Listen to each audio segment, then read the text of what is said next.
This is quite the epic video this one's going to be. And Serena maintains that it's going to be very direct, unlike normal, where they, just kind of go like that. On topic, I have a stack of books.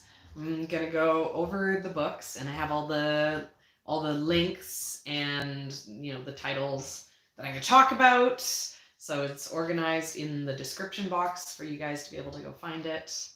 Yeah. The sad thing about On Topic means that that's not a very good place for me to be. Yes. Which of these books have you read, Ian? I like the covers. Ian has looked at the covers. Well, I've had them stored in the bathroom. Yeah. For my reading. I can't consume, books anymore. I have too short of an attention span. I can read all day, like random bits, and I can get into an article length, but pretty much past that, it's like, check it out. Time to check out. Ian's also lucky because I basically will paraphrase the entire book back at him. Yeah, I'll be like, I read this 10-hour book, so now I'm going to explain it for 10 hours. Well, so that you can get all the highlights. That's why I figure that, experience over time. Serena, she'll talk and she'll tell me stuff and it won't all go in. But then there'll be a moment, 6 months later or something, and then you're doing something that's pertinent to what she said. And then it'll bing, it'll be like, oh, that's what those words meant, Oh, okay, I understand now. And though I have to say, I'm not convinced that it's not like I say it to him 3 times, and then he's in the moment of relative knowledge, and I'm there, and I'm like, remember when I said this to you all those times? This is why I was saying it, and then he's like, oh, he only listens in the relevant moment. I have moments of clarity. I don't blame you because, basically Ian's life is what these live videos are. I have reasons for everything. Yeah. It's been researched. Everything. Yeah. Which is good. That's a good skill to have. Serena has learned how to do social media really well, and then she learned how to do farming really well, and she learned how to, before that she knew how to can really well, and put them under your pillow. Yeah. Not only did you learn how to grow veggies, but you learned how to grow flowers, which are different. We literally can do anything. Serena's most proud plant related thing that she did this year is keeping alive a houseplant. Oh yeah.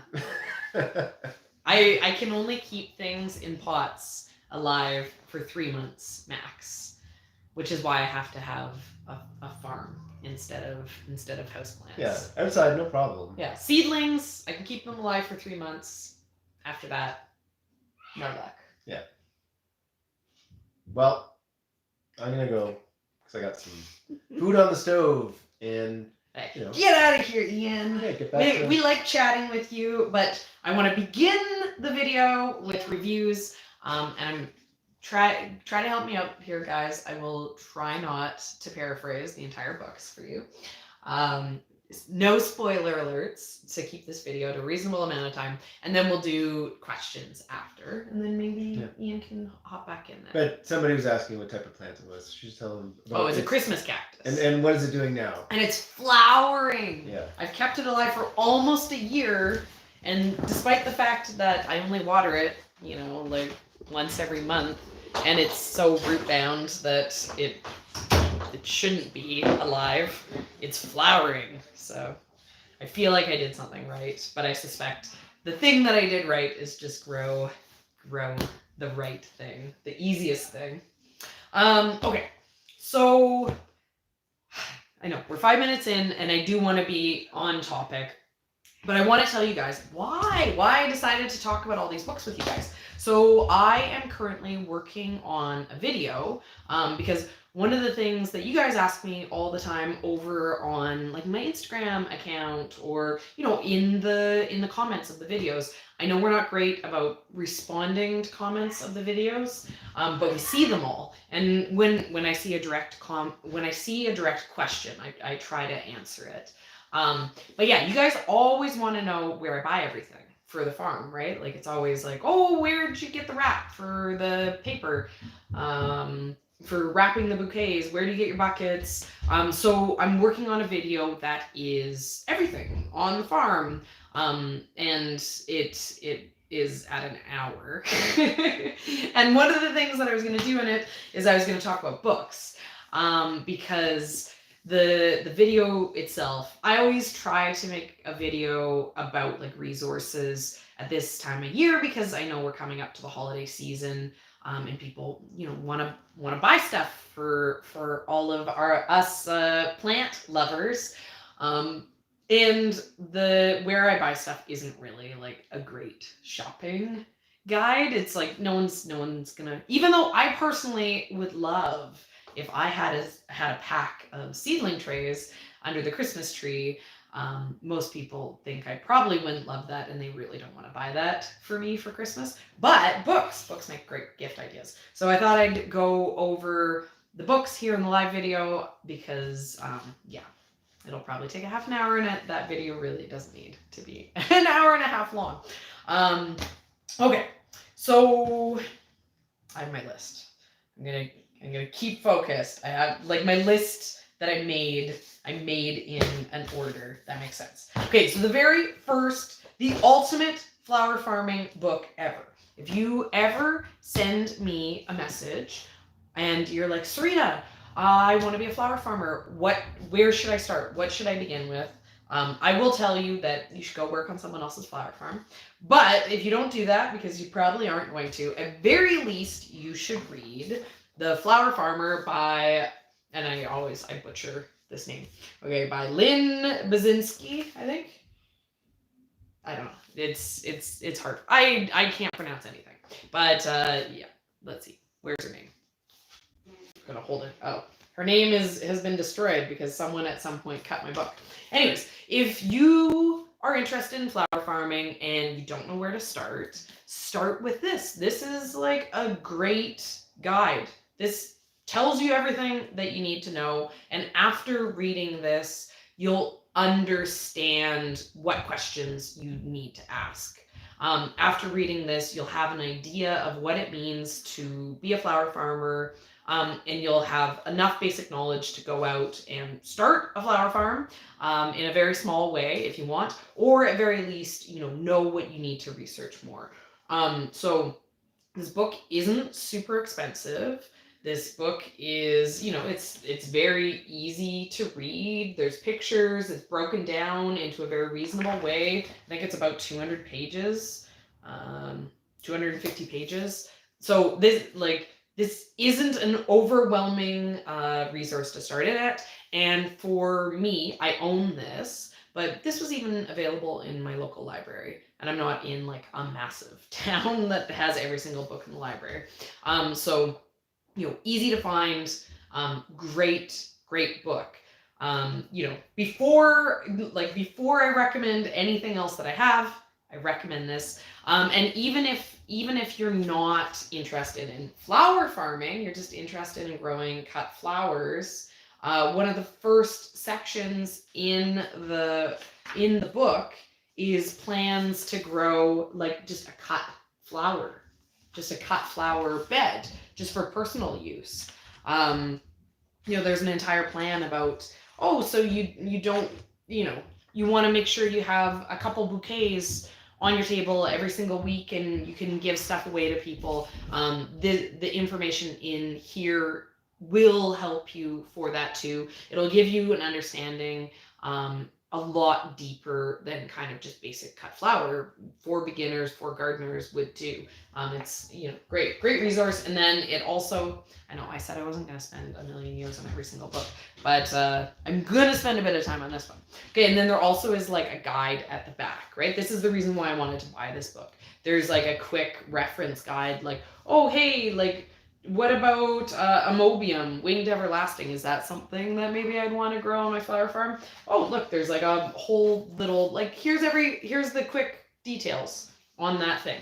You know, so it's a great little reference to have and to flip back to. And every winter, I usually spend some time kind of flipping through here and revisiting the basics so that I don't forget the basics, because the basics is what you build everything on. And you know, if there's 100 basics in this book and I have forgotten 2 of them, I'm going to do better every year by, you know, getting to the point that I'm have every 100 skills this book will give me under my belt. Okay, so that's The Flower Farmer, and it's the first one in the description. Okay, the next one in the description is, okay, Cool Flowers. Cool Flowers by Lisa Marie Ziegler. And so the first book, like I said, is, if you're only going to get one book, it's the overarching guide for everything. This book for me is in the category of you know, how to farm, how to flower farm, and it's specifically, you know, about a certain type of flower farming. And it's the growing cold hardy annuals. And so Cool Flowers is kind of the name that Lisa Marie Ziegler has branded cold hardy annuals as. And what they are things that, in, you know, even she is in a zone 7, but you know, she kind of speaks to like zone 6 to zone 8, zone 9, stuff that you can plant in the fall. It survives over the winter, and you can harvest it early in the spring. And these are plants that actually really like cold weather. And so by growing them, recognizing their ability to survive in the cool, to get established in the cool, you're going to be growing healthier plants that lead to more beautiful blooms, and less work for yourself, right? Like, why stress out in spring? Because spring is very stressful as a farmer, because there's a million things you need to do. Why not just add part of your growing routine to the fall? And it's great. I am in zone 5, and so when I first looked at this book, I was nervous about if this would be relevant for me, but it still is. There's lots of stuff that she does in the book that I can't do, like the planting out in the fall, but knowing that these plants can be planted out in the fall in zone 7 means that for me in zone 5, I can plant them out earlier in the spring maybe than I'd ever considered. So this isn't like a recipe book, right? This isn't going to be, unless you're Lisa, like, you know, her neighbor, unless you're Lisa Marie Ziegler's neighbor, you can't do exactly what she does. But that's true of any knowledge in farming. Unless you're getting those, you know, your farming information directly from your neighbor, it's more of an inspiration. It's more about, hey, did you know that this could do that? To make you think about what it can do for you. So still very useful, and the ultimate compliment for me in zone 5 to the Cool Flowers knowledge in this book is Johnny Seeds has done an entire series of experiments and tests on, you know, all of her cool flowers, and their zone 5 too, right? So take the guides that Johnny's has done, and, you know, and you're set. And this book is like very, very easy to read. This book is like, you know, I mean, you know, like look how small it is. It's like tiny, right? The pages are half the size. You know, it's full of pictures, right? It's, you know, it's very easy to get through. You know, this is the one that Ian doesn't really have the excuse of, oh, it was really hard to read, because it's kind of like, you know, very, very article length. But despite that, you know, it's kind of nice because the information in it is so direct, and it works as a reference guide. So it's not like, oh, I bought it and, you know, I paid all this money, but I didn't get very much information from it, and I'm never going to look at it again. It's the type of thing that you flip back as a reference. It has some really great charts in it. So I love this. Okay, the next one on the list, pretty sure, let me check, is Florent Farms, Cut Flower Garden, Grow, Harvest, and Arrange Stunning Seasonal Blooms by Erin Byczynski. Bezek, I don't know, I can't say her name. By Floret. This one I don't own, but this is another great intro to into flower farming. This I got out of my library. Yet again, it's really easy to find this book. You know, you go in, this is like kind of the type of book that you go into a bookstore and are like, hey, do you have anything on flower farming? And there's a really good chance they'll have this. And it's a great, you know, overview guide to, you know, the basics of what it means to have a flower farm, what it means to grow cut flowers, and get, you know, cut flowers over a big course of the year.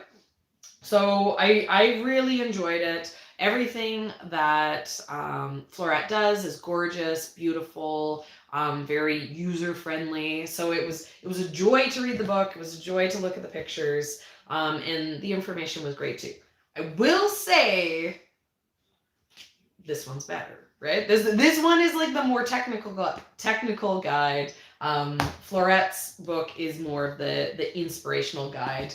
You could start with Floret, move on to this, but it's a great book and it's easy to find. And because it's so beautiful, you'll come back to it again and again as a reference, even if it's just to like look at the beautiful pictures. And in it, she has a whole list of like different ways of thinking about things. Like I would say one of the things that I haven't gotten from any other source other than Floret is the inspiration to think outside of like the narrow confines of what is a cut flower.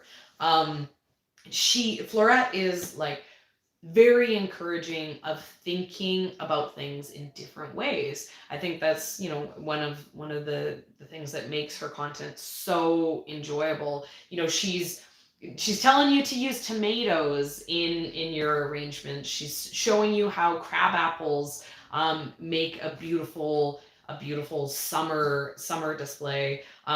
She is the reason why I'm like, oh hey, cherry leaves can be used with my tulips. She's the reason why, you know, I look out at the farm and I'm like, hey, this ugly weed that has great vase life is something that I can use because it looks beautiful, and you know, if Floret does it, why can't I, right? So I really like what she has. Okay, then I have the next category. So those are like informational books. And then I have what I consider like inspirational books. And the Floret book that I have, because, you know, like I didn't feel the need to go out and buy her intro book, but this is like one of her, I think this is her second book. And this is A Year in Flowers. And for me, this is only inspirational. This is, you know, this actually lives in my bathroom, and I like flip through it all the time, and I'm always like, oh, it's so beautiful. And every time, you know, and this is like total picture book, right? This is just like drool over like all the beautiful pictures and the beautiful flowers. And what this book does is it goes kind of like, it gives you the basics of how to make different types of arrangements. And then it goes into season by season. It does the 4 seasons, and it says like, oh, here's some different, you know, this is her showing color palettes. This is her showing different types of greenery, I think. You know, and she kind of breaks it down. This book is great because one of the things that I really like about Floret is she breaks down flowers into categories that make it easy to think about how to put together bouquets and arrangements, right? Because she kind of teaches putting flowers together in the way so that it's not like, oh, you have to have 2 of this specific flower and 3 of this specific flower and 4 of this specific flower. She's like, think about a focal flower. This, and this are all focal flowers. Do you have any of those? And then the focal flower needs a friend. It needs some like filler flowers. This, and this are filler flowers. You need twice as many filler flowers as focal flowers, or else your bouquet is going to feel empty. And don't forget the greeneries. This are greeneries, right? she's not giving you recipes. She's giving you inspiration for how to make your own recipes. And so, this is incredible. Going through here, seeing her amazing stuff, amazing arrangements, seeing those little inspirations. Like I said, she's got a whole section where she's like, oh, look at these tomatoes. Like she's like, oh, this is my favorite tomato to use in arrangements. It's like, where else are you going to find someone who's like, this is my favorite tomato for flowers? It's fun. So I love this. Highly recommend this. This is super fun. And this is totally not a flower farmer book. This is like a flower lover book. So this is a great one, for a whole range of people as a present idea. Tell your husbands, buy this for me for Christmas. Okay. Next up, I have a whole set, I think, of inspiration ones. Okay, yeah. Next up, I have Everlastings. I love that it's about dried flowers. I love that dried flowers are called like everlasting flowers. I like it because I love being cheesy and so we have no fresh flowers that are available in like zone 5 for Valentine's Day. And I always think that the pitch of getting dried flowers for Valentine's Day is such a great pitch, because you can be like, get everlasting flowers for your everlasting love, right? Like get flowers that are representative of the way you feel for someone. Get flowers that aren't a bunch of roses that look beautiful for a moment but instantly fade. Get, the love in your life, something that will show them how much you love them for all the days throughout the year. So I love the title of this. But so this is Everlastings, How to Grow, Harvest, and Create with Dried Flowers by Bex Partridge. I'm brain farting. I should have put this in the notes. But she has an incredible Instagram account that I follow, where she just does the coolest things with dried flowers. She always is inspiring me to think more open-mindedly about dried flowers. So this book for me is, it's the same thing as the Floret, where it's super inspiring to go through. She teaches the basics, but the one thing for me about dried flowers is here she's holding a bouquet there. Sure, with dried flowers you can get how fun is that for a project? Every time I open this book, I'm like, oh, I love it. It's easy to get a handful of straw flowers and a little bit of status, these like classic known dried flowers, and to put that together into something. Status straw flowers, they look almost identical, fresh versus dry. For me, the excitement and the fun of dried flowers is the way drying the flowers, the way using dead flowers instead of fresh flowers. Dead instead of dying, let's say that. They're not fresh flowers, they're cut, so they're dying, right?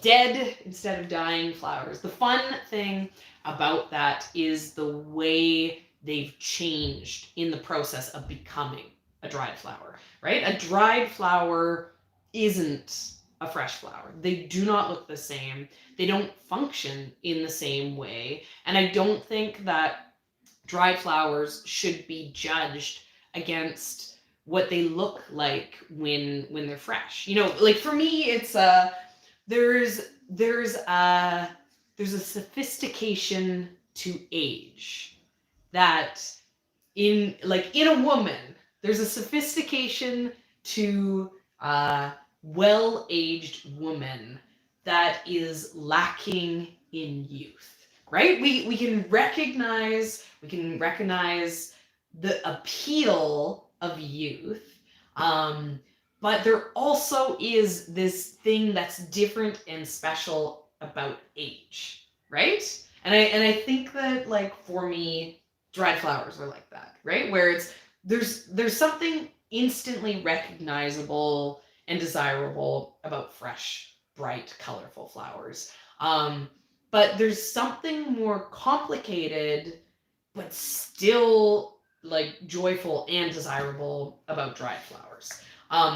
And they can do things that you can't do with fresh flowers, but you need to not be comparing them side by side. And so, like, I really feel like she gets this. She brings this to her dried flowers. She's not like saying that. I don't know. But I'm like, yeah. Like every time I see what she does, I get inspired. Yeah. So I love this book as a source of inspiration about dried flowers specifically.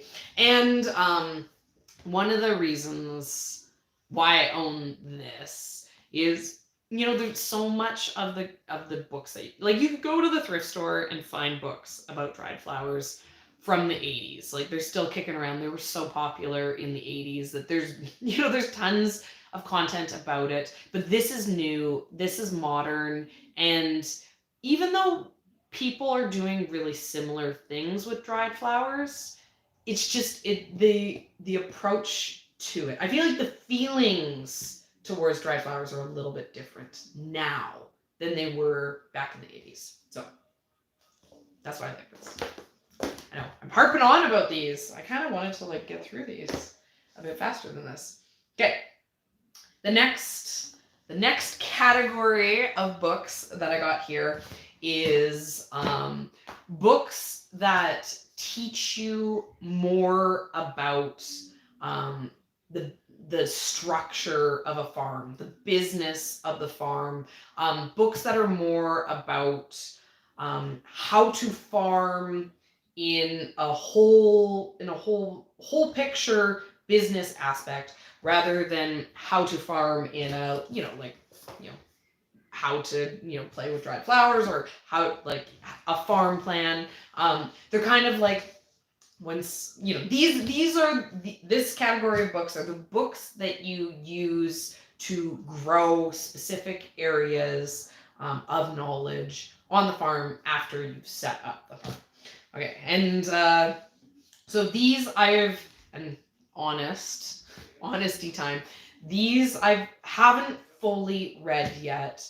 I've been working on flipping through them, but I'm always so busy farming that getting more knowledge for farming, is a slow process sometimes for me. So I've read halfway through both of these books, kind of like popping in and out of these books.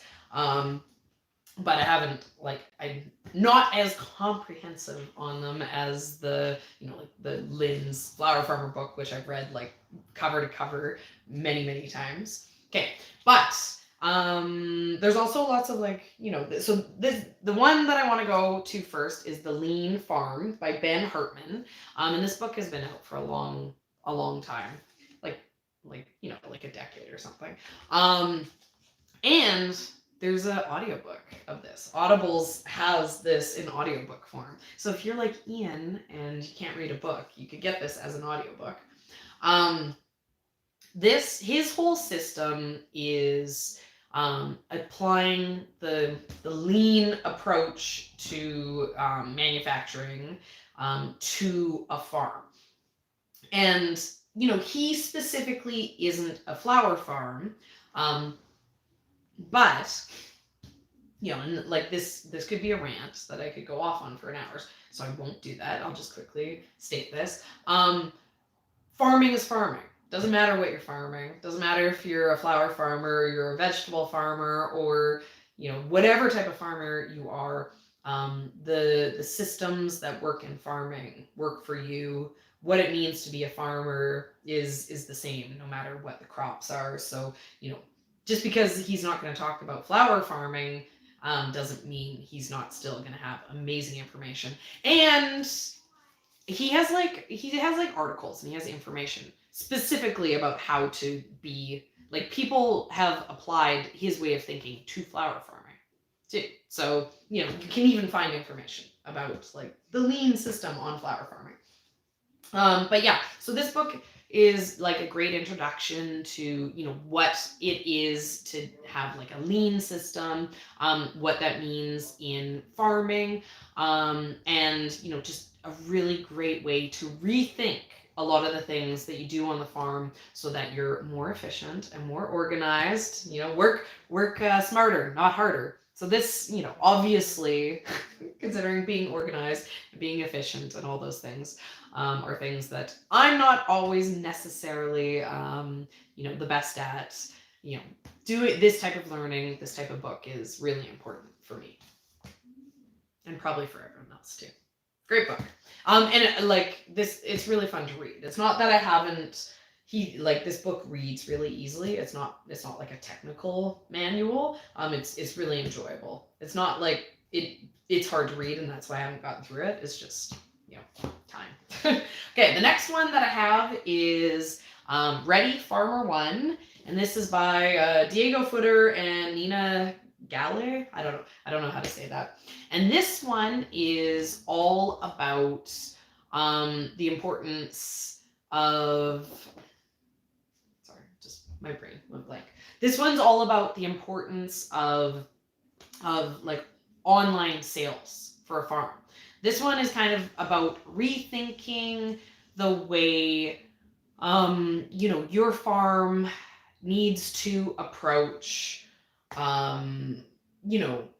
bringing in technology and, reconsidering marketing. This book, Nina works for Local Line specifically. We've used Local Line. I want to use Local Line better. I don't need to read an entire book to know that Local Line is what I should be doing. But for me, this is really interesting because, from what I've gotten into it so far, and I've had these conversations, right? The question, and this is a question for me too, right? So this book is like speaking right to me, which is, if I can just go down to the farmer's market once a week, if I can just, put stuff into my roadside stand, why should I put in the effort, and why should I pay the expense that it costs to set up an online store? What value is that actually providing for me when, I'm speaking specifically to, my direct neighbors, people that I can, interact with face to face? Why would I, try to create that sort of distance? And, the answer is, like, the world that we live in is different. And, we're not just, at the beginning of moving into that world. 10 years ago, sure, if I had an online store for my farm 10 years ago, like, I would have been an innovator. But not currently using my online store every single week means that I am behind times. All the other farms around me are using online stores, and I know why I should be. So this is a great book. It reminds me of all the reasons why it's important, and then, gives me really simple steps to make it happen. Because I know I have a YouTube channel, which makes it seem like I shouldn't be a grandma when it comes to tech, but I am. I'm very bad at doing things like creating an online store. Sure, I have a YouTube channel. I've been making YouTube videos for 5 years, but I only got a cell phone. I went from like a landline to a cell phone like 6 years ago. Like I was like the person that, it was like, what do you mean Serena doesn't have a cell phone? I'd be like out in public and be like, excuse me, can I borrow your cell phone? Like, payphones don't exist anymore and I need to make a phone call. So yeah, like, I'm definitely a grandma, and this book's great. This book is useful for people who aren't grandmas, but also good for people who are grandmas. Okay, let me see. I think I have 1 book left in my hand. I think that means I have 2 books left on my list. Okay, next category is, like, sometimes it can be just for fun. Sometimes it can be like about like getting inspired and like enjoying someone else's story, and it doesn't all have to be serious business time. And for that, I really like Grounded by Liz Zorab. Liz has sorry. She has a YouTube channel, Biker Farm, and she's in England. And I find like I love her. I think she's amazing. We started YouTube channels at similar time, and so we've like we've ended up chatting. We've been on similar journeys of trying to grow things, similar journeys of trying to like grow our channels together. So like she's my soul sister. But I love her book because I've read a bunch of gardening books, and a lot of them are kind of like technical manuals. They're like, here's how to do this, and it's like, how many times do you have to like learn about the basics of farming? It's kind of like, oh yeah, okay, get to it. Grounded is like the spoonful of sugar helps the medicine go down form of garden education. This book isn't how to set up a homestead book. This book is the story about the journey that Liz went on to set up her homestead. So like there's drama where it's like, oh my god, is it all gonna fall apart? There's like victories, there's failures. It was an emotional roller coaster, and lots of great valuable lessons along the way. I feel like so many of us can relate to Liz because she has so many things about her that are like so real and so relatable. She's not like going out there and everything's easy. She's really having to fight against the things that is put in front of her.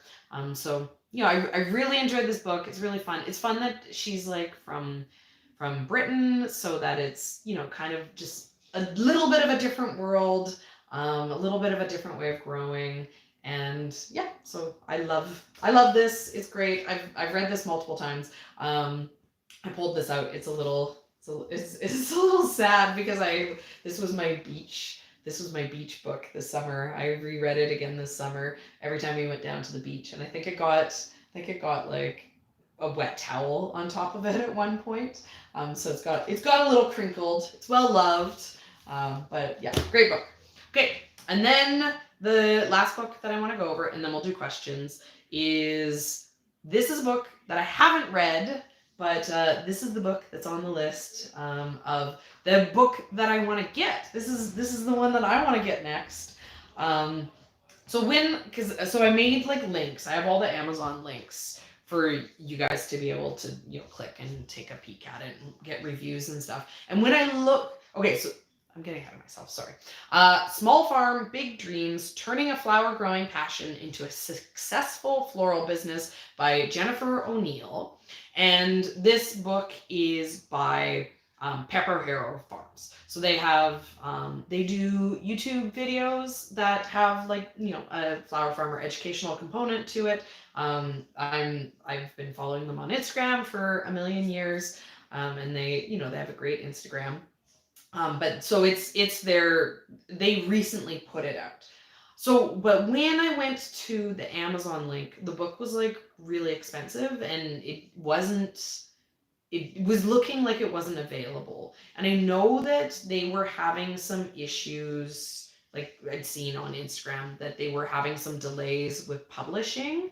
I know in general, book publishing is still dealing with some COVID supply chain issues. So this book was seeming like it wasn't necessarily available yet, even though it was saying that it was released in the spring. But yeah, so don't get scared off when you go there and it's looking like it's like a crazy expensive book. I think it's just that you still need to kind of get a pre-order in on it, is what it was seeming. But anyway, so Pepper Farms. I love them. Underneath the link for that book, I also included the link to their YouTube channel, because if you, and I'm like, why didn't I do that for all the other people on here who all do social media? I wasn't thinking. I was trying to get this information together too quick for you guys. I needed more information. But yeah, they have a great YouTube channel. I really love the information that they have. It's good information.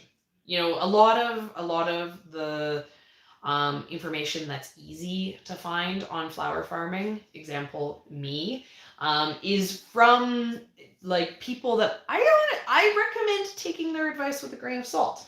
I mean, obviously, I think all these books are amazing. You should get these books. But you should also remember, when I'm telling you what you should do on your flower farm, that I only just finished my 4th year farming, and my farm isn't profitable yet.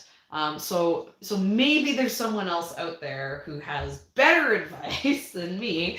And that is why, like, I would say, like, Pepper O'Hara is someone who has better advice than me. Their farm is profitable. They're definitely, they got enough years under their belts of doing like proper commercial growing, that I feel confident telling you that they know what they're talking about. Whereas, I'm like, my advice isn't necessarily the word of God advice. So great information. And the book looks really exciting. It looks like it has the potential to be a great complement to The Flower Farmer, in the fact that it's going to be, a great book to leapfrog your desire of wanting to grow cut flowers into, it's a good first step into like what it means to grow cut flowers. Though that's important.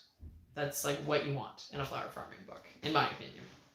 Okay, yeah, so that's my list. That's my list of books that I really enjoy.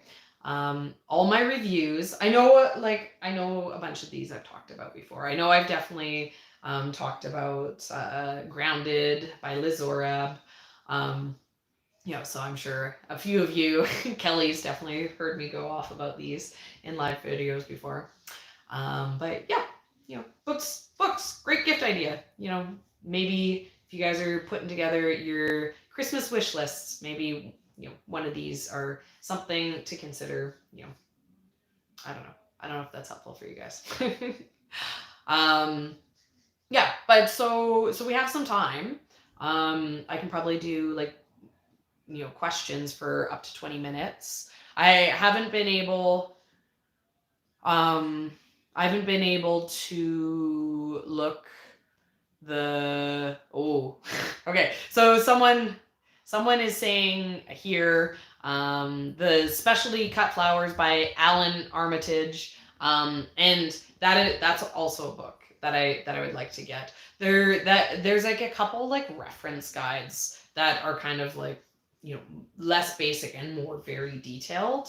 And that's like one of the ones that I'd like to get my hands on. It's just, I'm like, Ian, buy me a book for Christmas. So then they come in slowly. my stack slowly builds up. Someone else is saying that I should write a book. I agree. Why don't I have a book? But I know the reason why. Why I don't have a book yet is because I need to find some time if I'm going to write a book. We're trying to get some time for me this winter to do some stuff for the business. And one of those things is like specifically writing a book. I don't necessarily feel like I need to tell you how to start a flower farm, because like just buy this, right? Like, here, you want my book on how to start a flower farm? Like, here you go. The book is, hey, just go buy this book. But I have been like thinking about the idea of potentially writing like a very simple ebook guide to here's a handful of different like flower farm business models to think about. You know, here's how to come up with a flower farm. Yeah, exactly. Like it's all math. It's Serena's guide to starting a flower farm business.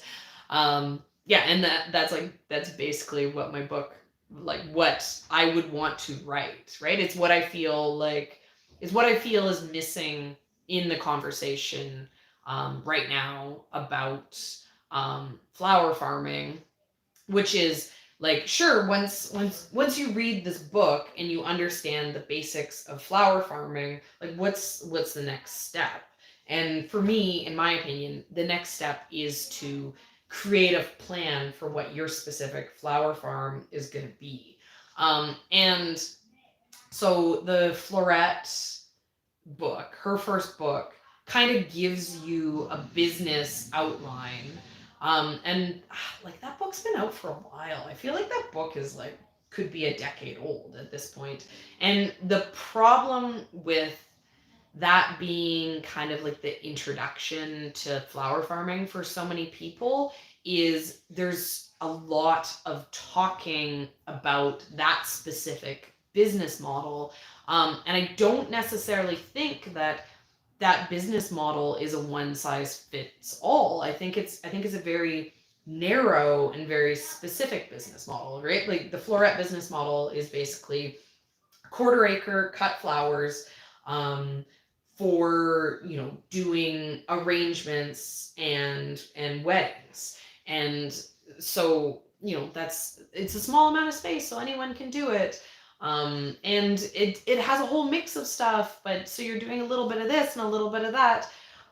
But there's not very many efficiencies in that. So, you know, does that work for everyone? Do you have enough people around you that you can sell $40 arrangements? Because maybe that system doesn't work if you need to sell $20 arrangements, right? Like what the reason why I can sell $20 bunches down at the farmer's market is only because I'm selling $1,000+ of $20 bunches down at the farmer's market. My system works because I can arrange. My system works because I can arrange $300 an hour and sell, you know, like $4,000 a week within my market of these specific items, right? So, you know, it's you need to understand your market, you need to understand your customer, and you need to understand the intersection between the customer, the market, and who you are and where your skills are. And so, you know, that's kind of like what my ideal book would be. It'd be like, hey, sure, there's Floret's model, but you know, you could also be like you could be a single crop cash crop farm. You could also be a really tiny farm. Maybe your farm plan is that you're only going to make $10,000, but you're going to do it in a lot less time than what a full-size farm is. Yeah, so that's it. But I have to find time, right? Can't do anything. Well, everyone's giving me. I'm gonna have to go back through all these comments after I see that you guys are coming at me with more book recommendations. I'm scrolling through. Like, I know I'm just kind of going on here, but I haven't really seen. Okay, someone's saying the book was $25 when it came out. The Pepper Harrow, and that's what I think. I think that is probably just out of print, and that's the reason why it was so expensive. So I don't know, guys. Questions? Oh, I do have some channel maintenance. So for all the channel members, what channel? And I know everyone always is like, what does that mean? So to be a channel member, if you go on like a YouTube channel, you can like support the channel by becoming a member of the channel. If you go to the main, like their main page, there'll be like a join button, and then you pay whatever amount a month to be in their membership program. It kind of functions like Patreon. And one of the things that I do for the members is we have a private live video once I see questions now. We have a private members video once a month, and so I lost track of a month. Which I say this every month, so it's probably less sympathetic, but every month I do legitimately lose track of the days. And I'm feeling more conscious of it because I know that you guys all my American friends, you all have Thanksgiving, which kind of disrupts the end of the month for you guys. Sorry, I'm seeing the questions and getting distracted. But so I made a members post today when I scheduled this, with picking 2 days, and one of them is at on Thursday. It's either Thursday, so before Thanksgiving, or it's Tuesday. And so because Thursday's coming up, usually I try to like have a week following it. If the votes are looking like they're going to be Thursday, I'm gonna try to schedule that quicker sooner than later, so that everyone can get the link. Because so if you are a member, or if you're interested in becoming a member, the way to find this video is I make like a community post, and it's private. No one can access it without the link, without the specific link that I share. Thursday is Thanksgiving? Okay. Maybe, well, then I guess I can't do it on the Wednesday. But yeah, so I guess the vote will be, yeah, exactly. I had no idea that Thanksgiving was Thursday. I thought it was Friday. I thought that's why it's Black Friday. It's like day off. I'm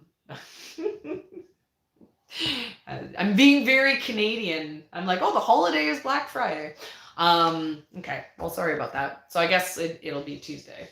And I'll get that scheduled pretty soon. But yeah, so keep an eye out for that. Okay, everyone wants to know about the tulips. You will be excited to know that no, I haven't planted anything yet.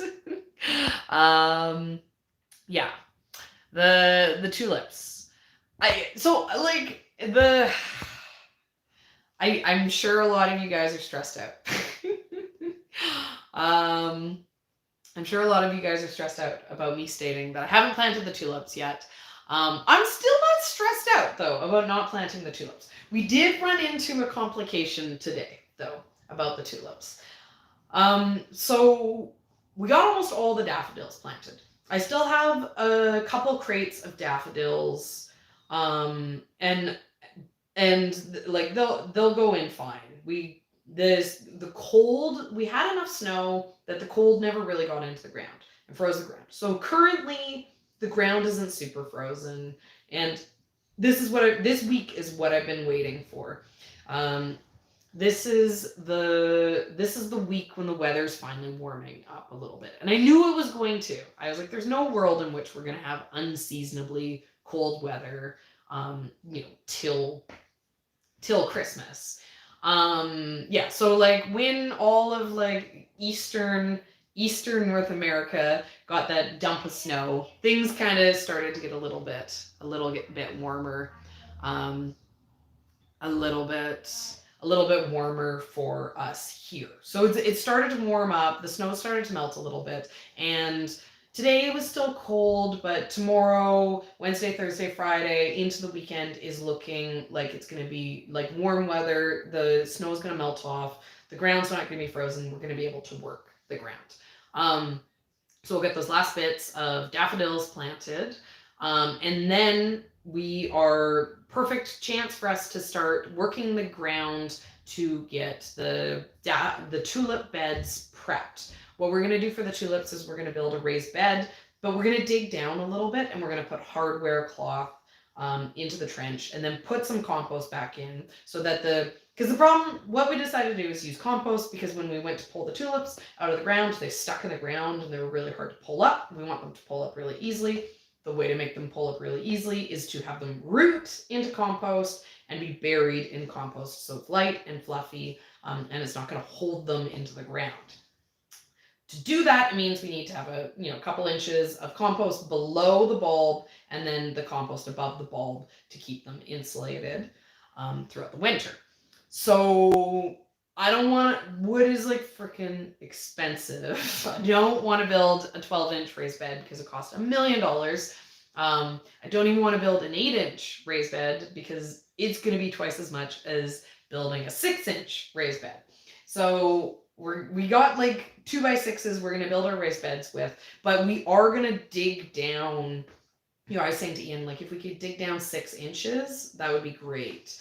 We can like loosen the ground, we can till the ground, kind of like rake out some of the dirt, put the raised bed on top, and then go in and shovel off the sides. So it would be like, this is the dirt. We're going 6 inches down into the ground, and then we're going to, on the edge of the dirt, we're going to put the raised bed, and then we have all of this space as the depth. And then, where the dirt is down, we need the hardware cloth fabric, metal fabric, to go down and then across the bottom and up the side, and then get stapled to the inside of the raised bed, because we need the metal to keep the voles out of our tulip bulbs, to keep them from eating all of our tulips. Because basically the voles could get in there and eat every single. We would no longer have 15,000 tulips. We would then have 0 tulips, which would make me cry and be very, very sad because they cost a lot of money. And I don't get that money back unless I sell them as flowers. So the hardware cloth is really important to the system. The hardware cloth is like as important as the raised bed. It's as important as the compost. I need it. I didn't think that the hardware cloth was going to be something I had to worry about. Today, Ian went to the hardware store. He bought all the wood to do the raised beds because we're going to start like prepping the raised beds and prepping everything tomorrow. But yeah, like nowhere in town is hardware cloth available other than in like 5-foot chunks, and I need to get like a full 50-foot row. So at this point, we don't know what we're doing.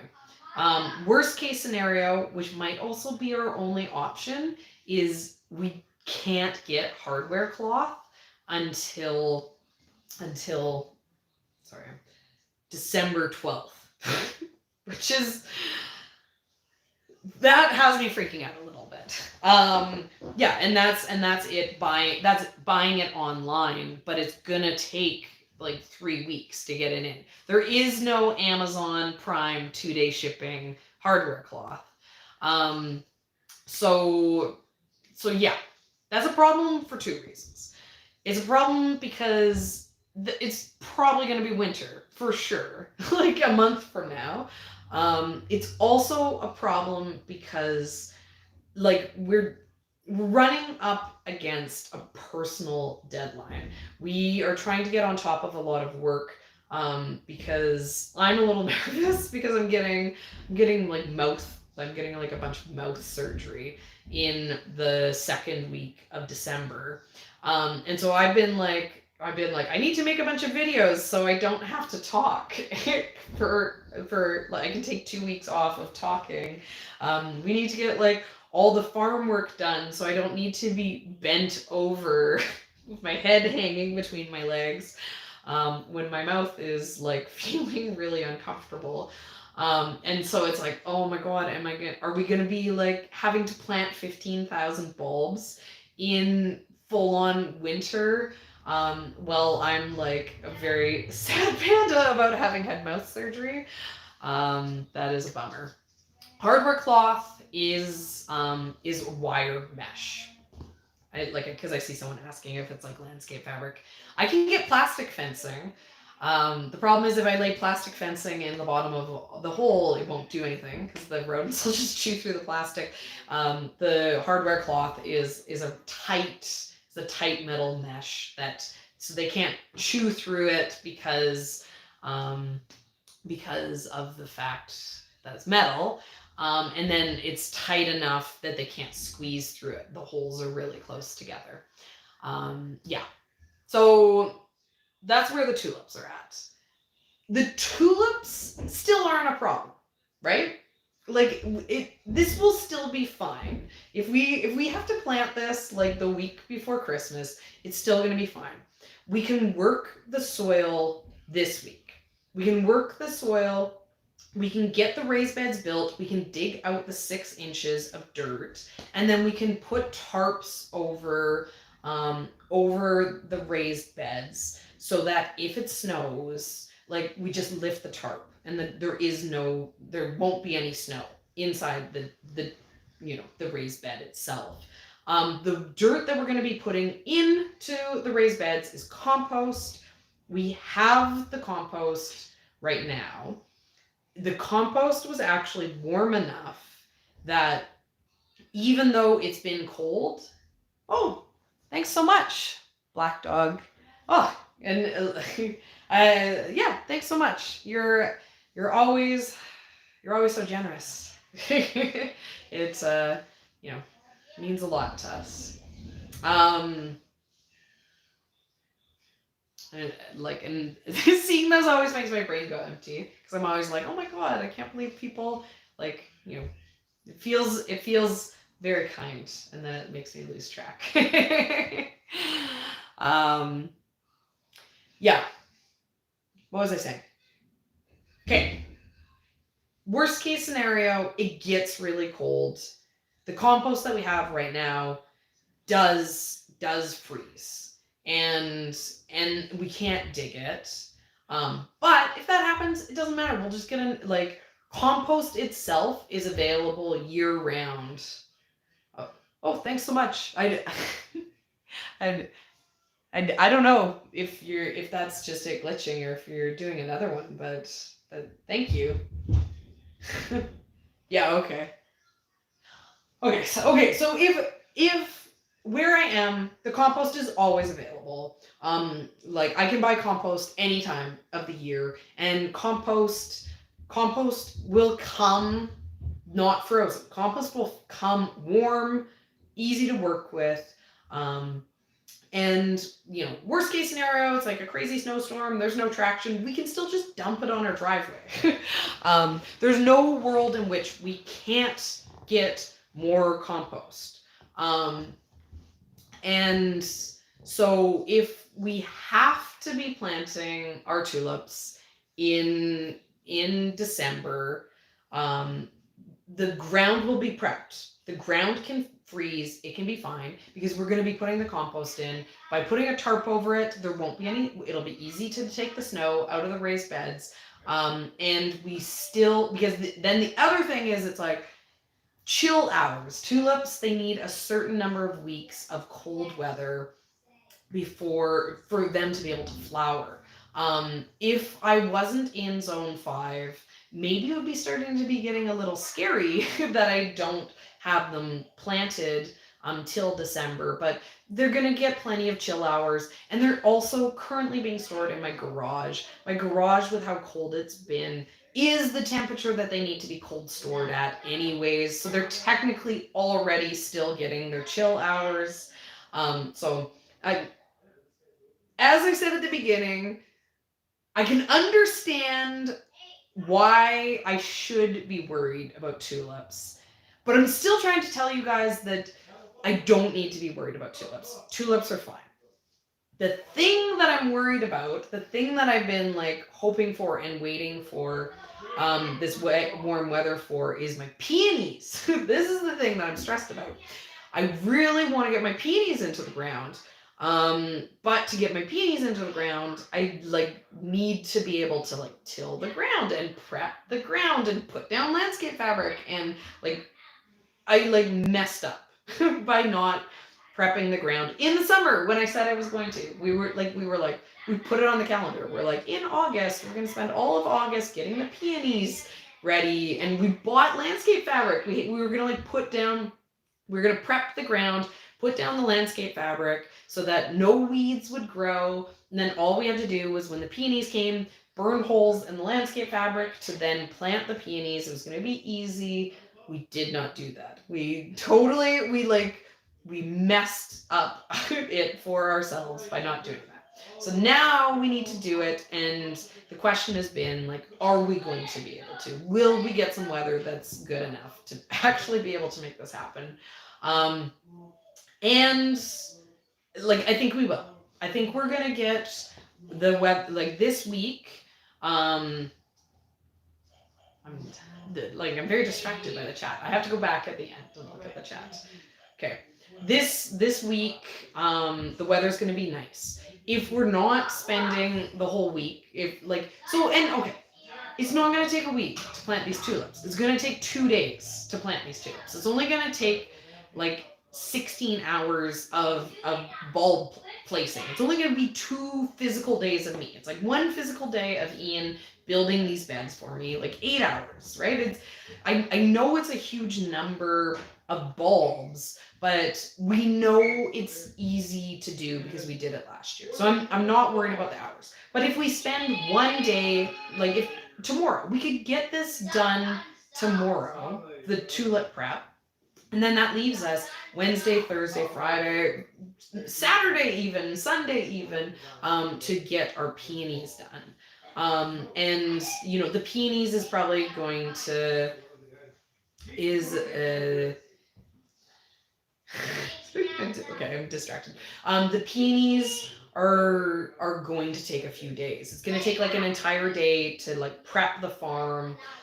It'll be like 4 hours of like crawling around, messing around with the landscape fabric, because with the peonies, the landscape fabric's going to go down, and we're going to try to keep that landscape fabric down for like as long as possible. So I want to get the landscape fabric placed as carefully as possible. I want it to be really tight and really strong in place. And then burning the holes and planting the peonies themselves. We have big peonies. Like they're these really big, beautiful clumps. We paid a lot of money for them to get these big, beautiful things. But it does mean that the hole that we have to dig to then plant them is way bigger. And the physical labor of like digging a hole this big versus digging a hole like this big is exponential. So every single one of these bigger peony roots is going to take a lot to plant. So you know, it could be 3-4 days of like full days of work. But it's looking like we can do it. It's looking like we'll have enough warm days. The weather is cooperating with us. You know, when I've been like checking my phone, you know, things look positive for this week, for being able to get it done. And then I can film it, and then I'll make it into a video for you guys. We've been filming the process, but yes, and then you guys can all laugh at me at the way I make everything difficult for myself by not staying on top of things. Oh, Ian's back. Are you still talking? Yeah. Ian's making fun. He's like, "Are you still talking?" Even though he knows. I didn't say that. I said. Yeah, but it was a joke. It was a joke. It was a joke. Cold in here. We have the fire going in our living room. So. Did you tell everybody about how it's been super cold here and we haven't got our tulips planted yet? Yeah. The only question everyone had was that. Have we got that? Yeah, have we got that? So I was telling them about our hardware cloth struggle. The struggle's real. So I was stressing them out by telling them that we haven't gotten it, and I was stressing them out even more by telling them it was seeming like we wouldn't get them planted till Christmas. But then I tried to reassure them that it will be fine. It'll be fine. And like, because one way or another, we'll make it happen. Okay, so but like, what do you think? I mean, obviously we'll make it happen. Could you imagine letting like $8,000 worth of tulips just like rot in the garage? That'd be sad. Do you like? I feel confident that peonies can get done this week, Oh yeah. right? Yeah, we can get that done. Yeah. We're not going to be able to get potentially all of them done, depending on how much that other strip. Well, so the plan, so we have 175 of the big peonies I was telling you guys about. And we do have an auger, but like the hole that it makes is like only like this big, right? And like literally these are gonna need to be big holes. They're not like bulbs, they don't have to be deep. I saw some of you guys like saying in there, like I know they're not like bulbs, or it has to be like 8 inches down and small. It needs to be a wider space because of the root, and then Yeah. So like, it won't be bad. There's like 6 50-foot beds that I've been prepping to put all the peonies in as well. So I've already taken the majority of the big rocks out and the stumps and all that stuff, and it's been tilled, but it has to be tilled some more. And we're not going to plant into 50-foot beds. We're actually going to plant into 75-foot beds. It's right at the bottom of the farm. So we figured we can block off a little bit more room down there. And so that extra 25 feet of those 6 beds, that hasn't been touched yet. And it's in like this spot where whenever I like have a skid steer on the property, I use it to, make some piles. So there's like a compost pile there, and there's a pile of like rock and dirt that would be really hard to move by shovel because it's like big rocks, but then it's like all mixed in with dirt. So every time you put the shovel into it, it's just gonna be like not going anywhere. It's more of like a dig it by hand to get rocks. Well, it's more like get the skid steer to move it again. But I could dig it by hand and to get the rocks. It's just like there's a bit of annoying stuff there. So we might only do 50 feet. The 50 feet. That's we're only gonna this isn't a mite. We're only gonna do 50 feet. But what we're gonna do is we're gonna have a roll of fabric, and we'll have 50 feet of fabric down, and then we'll like keep 25 feet rolled up, ready for us to keep extending the fabric in for in the spring. Yeah. And as I was saying, we have 175. We could rent the trencher again for it. But that it wouldn't work for the fabric. Right? And I really want the fabric. To be put because we could put little flags. No. Right? It's I know that it'll be physically more difficult, but it will take more time this year, but it will save us an infinite amount of time for the decade that the landscape fabric will be in place, and we don't have to worry about weeds. The ground will be tilled. Yeah. It'll be easy digging. It'll just be, having to do it. Mm-hmm. But yeah, so we have the 175 of these big ones we need to get in, and then we have 200 of like really tiny ones, and those. Because we're only going to plant 300 into this bed anyways. So the plan all along was the extras we're going to plant. We have like 1,000 1-gallon pots. So we're going to plant those into 1-gallon pots. And then, so we'll have 50-foot beds of the bigger ones. And then we'll have the ones that are in the pots over the winter. And we'll just heel them into the ground. We'll kind of cluster them and push dirt up around it, or sink them into our compost pile. Yeah. And then in the spring we can finish up the backside of the farm, continue out the fabric, and plant those. Just to make the job a little bit more manageable. Yep. So, we got a plan. Yeah. That's good. It would have been a lot more pleasant to do all of this when it was like 20 degrees and beach weather. Yeah. We'll get the daffodils done this week as well. Oh yeah, the daffodils. I'll do that tomorrow. I know you haven't really talked about it though, have you? I did. Oh. Yeah. Because I figure tomorrow the snow should start melting off. Yeah, it was kind of falling this morning, so we got some fresh snow, but it was also then it just started melting because it got pretty warm. So. Yep. I just was like, oh, maybe I'll come in and say hello again. Mm-hmm. because What about on the channel? Or channel and farm? What are you excited about coming up? well, year 5 basically is what I'm excited about. We've been talking about this 5-year plan for 5 years now, and this is year 5 coming up, right? So that's like it's like exciting to be, at the finish line, and then you cross, and then they're like, oh no, wait, it's actually a marathon. You run till you die. I've been stressing Ian out a little bit because he keeps being like, the end, the completion of the 5-year plan, and I'm like, yeah, but Ian, like, I've already started creating like year 5 to 10 plan. I've already started the creation of our next 5-year plan. I was like, imagine we like build like a walk-in cooler in like one of the rooms in our outbuilding, and then we reconfigure our entire property in order to have a large store on property. And he's like, ah. The big store, I'm like, oh, I don't necessarily want it anymore.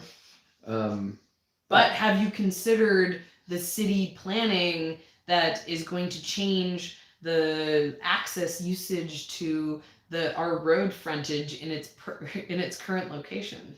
Because your 5 to 10 plan has considered that. I know. Like the first 5 years were the build up the farm, make it a farm, and then after that, it's like perfect the farm. Yeah, so totally. It seems a lot more manageable at that point, because right now it's just like, you're always trying to work hard on the things that you have that you're doing, so that you can then start the next thing, right? And there's so many projects to do that it'll be nice that they feel less urgent, maybe, or that there's like a more manageable number of them every year. But I'm just excited because this year was so much fun. Like the farmers markets were like way more. It's not like I don't always love farmers markets, but they were just so much easier that I can like actually be there and enjoy them and not be like burnt out and stuff. Yeah, there's a huge difference between a 10-hour day that you wake up at 3 in the morning for, and an 8-hour day that you wake up at 5 in the morning for. It's hard to really understand, but it takes a lot of energy to film the vlog on the farm day. There's a lot of thought and just like extra work. What do you mean? Like setting up cameras all the time. Oh, like film, like making the videos is a full job. Yeah, there's a lot of different. When you think about how much footage in our vlog is from like the market day, that's all like work that's on top of going to the market. Yeah. And so before it was like, I could just work morning until like I'm back, and I sometimes everything's all clean. You just clean everything, and then you're like, whoa. That was a crazy day. That was like, I didn't stop from the morning I got going until the end of the day. And like, I think that's maybe one thing that's like, because it's easy to focus on the negative comments, right? Like 100 people can tell you look amazing, and then one person tells you that like, maybe you want to reconsider that outfit, and then you're gonna be like, really? But I'm pretty sure clown clothes looks good on me. And like, you guys are always like so incredible and so supportive, and like doing YouTube has made us feel like we're not alone in the farming in a way that I feel like we wouldn't be able to have any other way. But often in the comments, people are like, what is Ian even doing? Ian's never doing anything. Why isn't Ian helping Serena? Like, why is Serena staying up till 3 in the morning? Ian should just like help out a little bit, and then it would be done. Or people are like, just film yourself, Serena, and then the videos would be so much easier. And our vlogs often are like 4, 5, 6 hours of footage. Mm-hmm. And the reality is that in order to have 4 hours of footage, that's just when the camera's rolling, right? Ian has his camera in hand a lot more than just when the camera is going. Those, 4 hours of footage is a lot of 2-minute pieces, like that's a lot of little clips. Every single time you hear me go snip in those like montages that Ian makes that are snip, snip, snip, snip, snip, snip, snip, that's like 2 minutes of him filming, which actually took him 3 minutes because he had to frame it and then press record and then like get into position. It's a lot of work that he does before he even then goes and does even more work to edit it. So when he's filming me working, he's working. Yeah. Right. So and that's one of the things because I saw one of the questions in there was about getting an employee. And that's like one of the things we're really excited for next year for getting an employee. There's a lot of these jobs where I do need Ian's help and Ian comes and he does these things for me. But he's like coming into, he's breaking the routine of what he's working on. He's like trying to get a video done and then he's coming out and spending half a day doing a job for me and then trying to get back into making the video. And that's disruptive. It's hard to build a routine around always putting out fires. And if we have an employee that, is part of the work process, then Ian doesn't have to have that. And also some of those things that I'm doing that doesn't necessarily have to be done by me means that, there's other jobs that, I could be doing. I could be writing that book if I didn't have to be always doing everything else. This year our goal is to make some content for Facebook. People ask us all the time. They want shorter content. It's hard. We can't make short content for YouTube because it still takes forever, and you make $0. The content that we make actually pays us a little bit of money in the ads that you guys all see, which makes it so that we can afford to take that time away from the farm and give it to the social media. But the short form content just, it just can't be, can't be done. But it can be done on Facebook. We just have never had the time to do it. Right. So, we're hoping to, be able to make more content by having an employee on the farm. But the question was, do we have an employee yet? And the answer to that is we're not looking for an employee yet. We would want an employee to start like March or April. So I think we'll start in the new year, start looking. Yeah, February is when I'm going to start looking for an employee because I don't want to tell someone, I don't want to hire someone in January and make them wait 2 months before starting a job. That's like not fair. That's not how jobs work. Yeah. Set up Ian's being heckled. He's being told. Yeah. Okay, well that's it for me then. I think we need to go. Yeah. Also, it's like an hour and a half. I could talk forever, but I know there are limits. Serena has a lot of words. There's limits to how much. But yeah, you guys should probably go, like your kids are bugging you, or you should go get some sleep. Or why don't you finish that book that you got sitting on your nightstand? All these books. Go open up some chips and watch some TV that you don't. Go through the channels. Just endlessly. Those are my suggestions for what to do tonight. Because that's what you want to do? No, I don't want to do any of those things. Well, what I'm going to do tonight is I'm going to finish up the video that I told you guys I'm working on so that I can get it out for you. I'm going to put the monkeys to bed. No.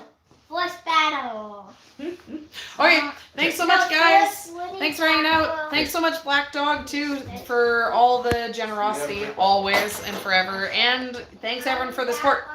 And hopefully we'll chat next week. Okay, see you guys.